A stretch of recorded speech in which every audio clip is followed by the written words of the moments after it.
Joining us now to talk about what the president is now doing, signing an executive order to speed up the review of psychedelics, including a controversial drug, ibogaine, which is, I guess, a drug that comes from a shrub in West Africa.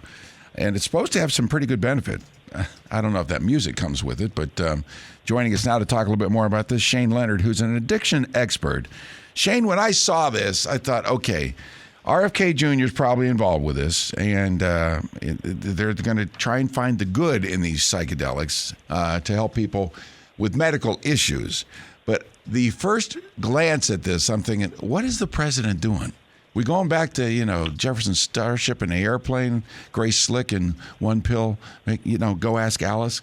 Good morning. Welcome in. Thanks for being here. Yeah, you're welcome. Thank you for having me. So please, let's clarify the perception versus the reality. Please tell me it's different and there's benefit in all of this. What's happening? Well, I think that it's a little dubious that such a big deal would happen right now. If you read the executive order that was written, it's very specific as to the restrictions put on it. But the signaling is, how many interview requests I got yesterday? Just yesterday.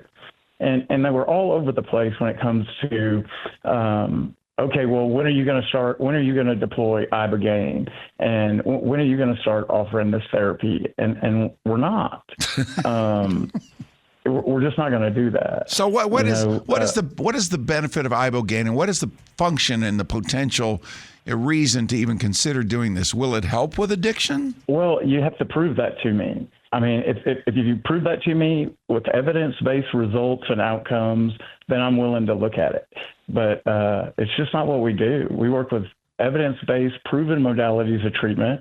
The outcomes are extremely high if people follow the program and take the time to put some work in. I think it goes back to my ultimate feeling about all these diagnoses that we pass out. Now, listen, trauma is a real thing, particularly for veterans.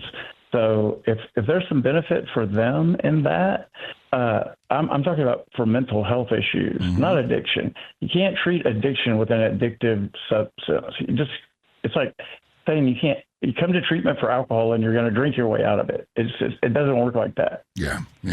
So when you talk to folks that are going through the trauma, I'm sure we have seen other drugs that have come to market that have been approved by the FDA and are prescribed now that, opioids, I mean, not good, and addiction's there, but there are drugs that are derived from nature and plants that are beneficial in pharmaceutical practice, correct?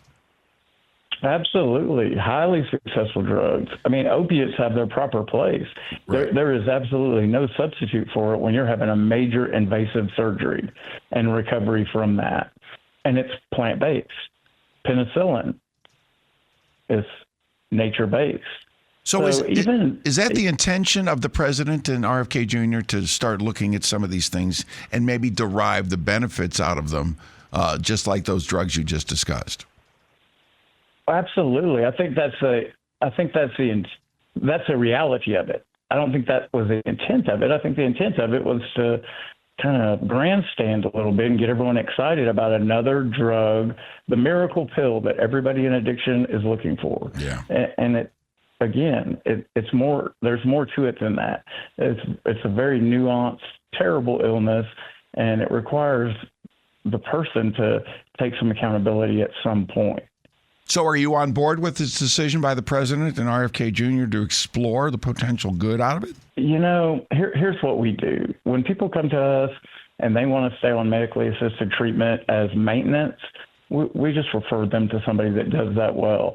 We don't do it at all. We use medically assisted treatment for detox purposes. Mm-hmm. So, it just seems a little dubious to me, and the timing of it is just, if you read the order, nothing's going to happen today, and nothing may ever happen. Right. So people had already jumped ahead to the conclusion that all these clinics were going to open up and these psychedelic fantasy rehab centers were going to be built everywhere. And that is the dangerous part about doing things like that. Yeah. That kind of announcement with as much media around it as there was. Well, it's obviously a lightning rod for sure, and people have opinions about this type of thing right out of the gate.